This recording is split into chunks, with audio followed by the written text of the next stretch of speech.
A collapse will occur, that is a certainty, but it will not happen overnight. Today, we will discuss the euro viral contagion that is spreading globally. You came here for the truth, so let me unveil that for you.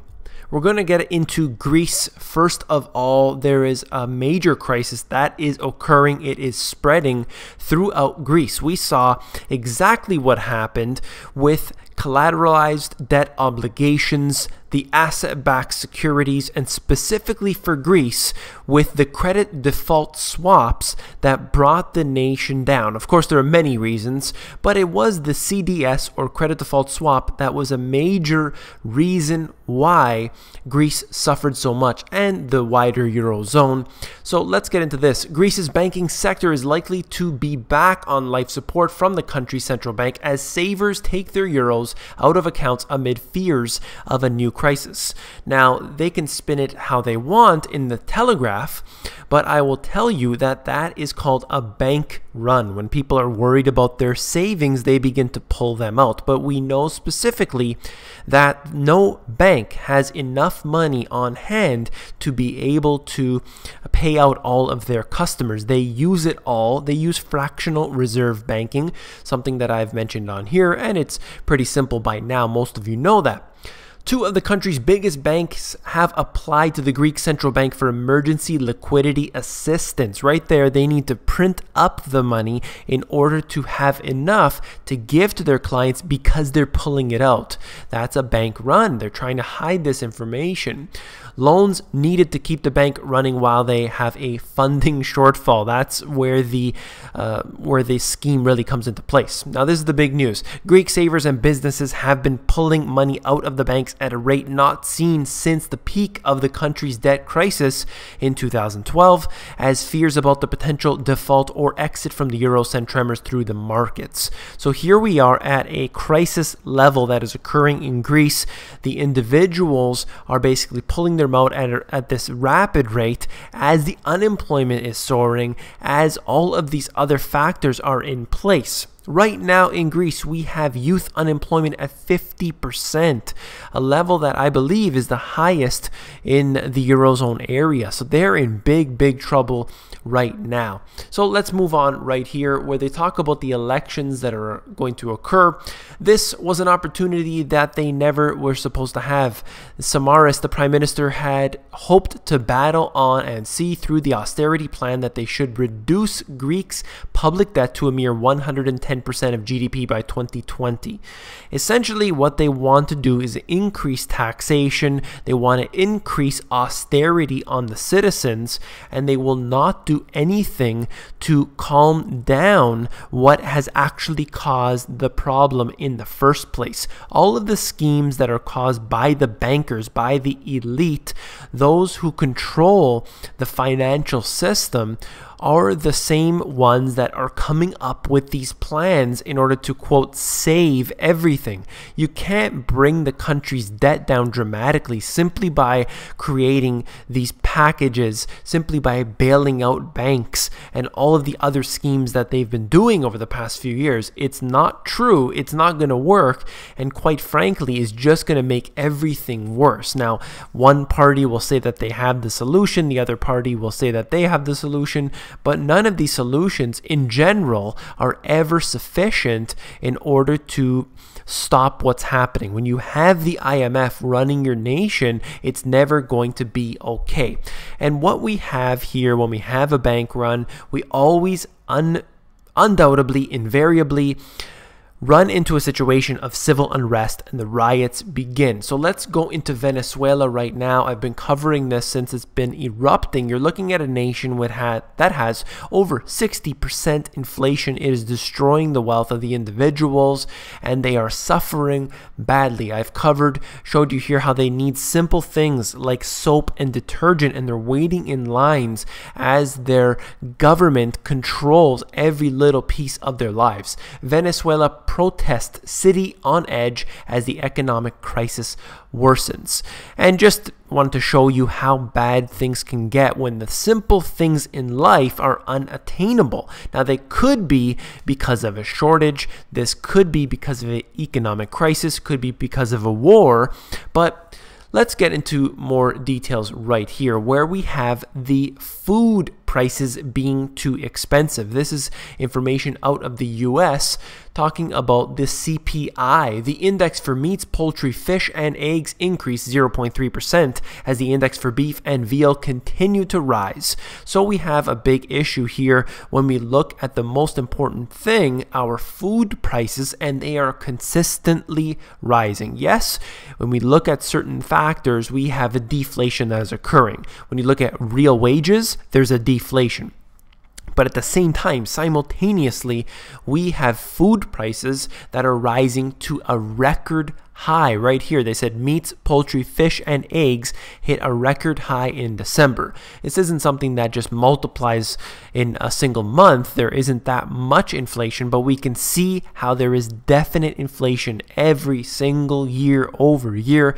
This is a very big problem, even when they suggest that we're running into a deflationary environment in many ways, and that's why they continue printing money, because this reason here. So let's move on to another connected factor, and that is 2014 was the most expensive year for electricity ever. So you can see this chart that goes up, and you can see over the last few decades, it's practically been a straight line upward, but the general consensus here is that every year your electricity prices will rise, and that doesn't seem to be changing anytime soon. So we're going to move on right here to what I wrote in my book about this, about the CPI, saying that the real rate of inflation is certainly much higher than what they project to us. The Fed uses what they call, quote unquote, core inflation, which excludes energy and food prices. By definition, that is intentional propaganda. And that's what I'm trying to tell you here, is that we look at their statistics that they're giving us, and if we just take it at face value, if we read the headlines of the news articles and not really look in deeper, we're never going to get to the truth. Core inflation doesn't include the most important factors, being food and energy prices. Look at the electricity rising. Yes, we have gas prices that have declined, but in order to heat your home, you are going to have this situation that it is going to be more expensive this year than it was last year. And we see how year over year, that's a big problem. This right here, VC firms rain down cash on tech startups. Is bubble brewing? ABC News shows this. Cash rained down on startups in 2014 as venture capitalists poured a whopping $50 billion into new U.S. companies. So we have a lot of investment. That should be a good thing, right? That's levels not seen since before the dot-com bubble burst in 2001. Certain areas in the stock market are heating up to dramatic levels. We have not seen these in the same way when we talk about PE ratios. I talked about the stock market being overvalued compared to any other stock market around the world right now. So these statistics are real, they are the truth, and it is something to be concerned about. When I suggest to you that all of the dominoes will fall, you need to realize how important that is, because specifically we have one nation that may fall, and you think, at least the media tries to project it, that they have really these protections in place that are there to stop it from spreading. But there is a viral contagion that occurs, and we saw what happened in the financial crisis a few years ago, how bad things got when it was supposedly the subprime mortgage crisis, and one thing led to another, and the whole world was affected more or less. So then we get into this issue right here out of Reuters. Administration officials said on Saturday the president would propose higher capital gains taxes, new fees on large financial firms, and other measures to raise $320 billion for programs and tax breaks aimed at the middle class.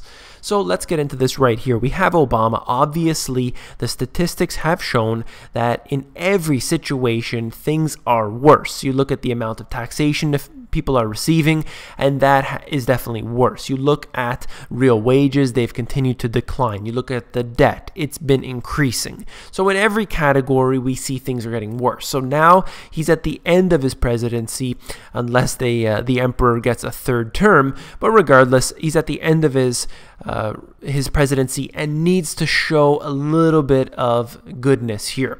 So instead of actually reducing taxation, he's proposing that they're going to increase capital gains taxes. And what this is going to do is hurt those in the upper middle class, those individuals who own small businesses, who do employ people. They're going to have to lay people off. They're never going to impose real strict fees and regulations on the financial firms, the big financial firms, because we saw what happened during 2008. They were in trouble because of their gambling, and all they did was pump more money into them. We know specifically that this is a lie. So we can expect increased taxation and yet more of the same. And then right here, how this all connects in out of the Washington Post. For the first time in at least 50 years, a majority of public school students across the country are considered low income. And this goes to show you how the new generation of individuals is unfortunately suffering. And this will go into the next generation as well as things continue to decline. As the crisis worsens, we will see how bad things will get. If you found this video informative, I would appreciate a thumbs up. And of course, become a subscriber on here if you're not already. On YouTube, I'm always giving out, basically every single day, posting out information. I always want to hear from you guys. You can always email me at david@themoneygps.com if you just want to share something with me, or you just want to get on my email to be able to contact me in the future. But definitely the best place to get me is on the insiders. I always empty out that inbox before replying to anybody else.